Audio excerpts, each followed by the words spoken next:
Tucker Swanson McNear Carlson, late of Fox News, is no more. He has been suddenly, decisively, and completely defenestrated by Rupert and Lachlan Murdoch. Just a month ago, it was reported that Tucker Carlson, the star of Rupert Murdoch's fascist primetime hours, was received at his Bel Air mansion. He dined with Rupert Murdoch. The $20 million a year star of Fox News was on top of the world. He had free reign inside the corporate headquarters to do whatever it is he wished. His offices were clad with photos of 78-year-old Speaker of the House Nancy Pelosi in a bathing suit. His mostly male staff would laugh and make pornographic comments about her. It was frat house culture all the time, toxic, misanthropic, misogynistic, prejudiced, despicable, and anti-Semitic. Tucker Carlson was a force of his own. He believed, in the end, that it was he, Tucker Carlson, the host of America's #1 show, that made him bigger than his boss, Rupert Murdoch. And so after the show on Friday, according to Gabriel Sherman, who may be the most expert reporter in the United States on the culture of Fox News, Tucker Carlson headed off to give a speech at the Heritage Foundation, where he invaded God, as in Tucker being his messenger in a fight of good versus evil. Apparently, Rupert Murdoch, at 92, who has just recently ended his engagement, was shocked when his fiancée looked at him and said that Tucker Carlson was a messenger from God. And Rupert replied, "No, he's not." Whether Tucker Carlson is a messenger from God or not, we'll probably pretty soon have a better idea about. Without the Fox News megaphone, he'll have a much smaller voice. But with God's help, anything is possible. Now, when it comes to Tucker Carlson, it's very important to think about him in this moment precisely before he moves on to the next thing. Whatever that may be, it will be unhealthy and hurtful for American democracy, that's for sure. Could it be bigger than his platform on Fox News? Of course it could. It's likely to be smaller, though. But that shouldn't be taken for granted. And Tucker Carlson deserves to be measured against the full weight of his achievements in the here and now. What was Tucker Carlson? Well, he stands among America's greatest demagogues. He has very, very few peers. There is Father Coughlin, and there is Colonel McCormick. There are the right-wing editors of the Jim Crow Southern newspapers. But none had the reach that Tucker Carlson had. It's also important to remember that Tucker Carlson isn't just silenced on Fox News. His silencing on Fox News means he's also silenced on Russian state television. The Russian people will no longer see the #1 rated television host in the United States on cable news giving cover to Vladimir Putin's war crimes. Now, what Rupert Murdoch has done is clearly send a message. Send a message to Laura Ingraham, send a message to Sean Hannity, send a message to everybody that fundamentally he's in charge and they serve at his pleasure. Now, this firing is already, sadly, once again, being misinterpreted as something bigger than it is. It doesn't mean that Rupert Murdoch is changing, and it doesn't mean that Rupert Murdoch has regrets. How do we know that? We know that because Laura Ingraham, Sean Hannity, and Maria Bartiromo all still have jobs. Let's look at Maria Bartiromo specifically. There's a taped conversation that is now public between her and Senator Ted Cruz. MSNBC's Ari Melber talked about it. Let's watch Ari Melber's reaction. Who's deciding who gets inaugurated? It would be the results of that commission and what they find. And if they found credible evidence of fraud that undermines confidence in the electoral results in any given state, they would report on that. He admits it. And there you heard it.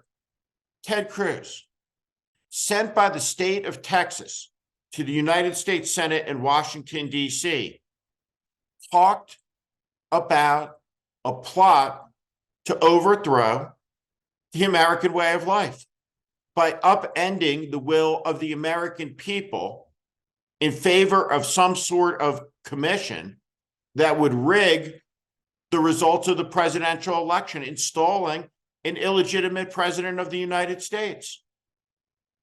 This is what a Princeton and Harvard educated United States senator in his 40s attempted to do in 2021. And he was in league with a Fox News television host doing it. They were all in concert together trying to upend and overthrow representative democracy to keep in power Donald Trump, to satisfy their audience, to make money. It's some of the most despicable, treacherous, and malicious conduct in the entire history of the United States. It is certainly the most unethical behavior of any type ever in the history of the American media. Tucker Carlson's demise is perfect. It's like an episode of Succession or Homeland. The treacherous and seditious figure meets his end in a sudden, proverbially violent, summary execution by the aging monarch of a corrupt media empire. What a show, except it's all real, all too real. Tucker Carlson was allowed to run amok, and in part, he cost Fox and its shareholders and Rupert Murdoch, his legacy, almost $1 billion in cash. Tucker Carlson is a rancid, despicable, and dishonorable figure. But that's not why he was fired from Fox News, because Fox News is the home of a range of rancid, malicious, and dishonorable figures. And Fox News continues to lie day in, day out, 7 days a week to the American people. Now, the simple truth is that millions and millions and millions of Americans and many more millions downrange are poisoned by the disinformation, misinformation, and malice that flows from Fox News. There are no easy solutions to this crisis. Certainly, if Fox News were to fire all of its known liars, it would have a fundamentally new cast on its air. It's unlikely to do that. At the end of the day, there have always been frauds and cons. They've always been looking for marks. The political question for the American people is, are we a nation of marks? Certainly millions of us are marks. We shouldn't condemn these people. We should feel sorry for them. And we should help them and be open to trying to help them break out of this intellectual confinement and imprisonment where they have been deluded into believing that strength is bullying, that toughness is meanness, where the lie is the truth, that Trump is an honorable man, that Fox is a news network, because all of it together is a giant collective toxic stew of poison that is choking America's democracy and ultimately our liberties to death for profit, for money, because there is billions to be made in disharmony, in disunion, and in the fight and by putting gasoline onto the fire and making it burn hotter. But that treacherous behavior is anti-American behavior, and it's time to start calling it out. But the anger should be reserved for the people at the top who are doing it, not the people at the bottom who are receiving it, no matter how frustrating it may be that they fall for it. Tucker Carlson is gone. That's good, I suppose, until what comes next has even bigger ratings and is even more malignant and worse. It's the culture that's the point. It's the role of the organization in American life as part of a larger ecosystem that's poisoning something tremendous and taking away something profound. What's being taken away? Our children's birthright as Americans, to live in a free country, to pursue happiness, where they can strengthen and perfect the union. It's being taken away by people who are profiting from division and disunion. They seek disharmony. They're not alone in the history of the story of this country. Their likes have never prevailed. But because that is so, does not mean that it will always be so. And that is why this must be opposed. Tucker Carlson was just a toxic nodule on the Rupert Murdoch empire. He's gone.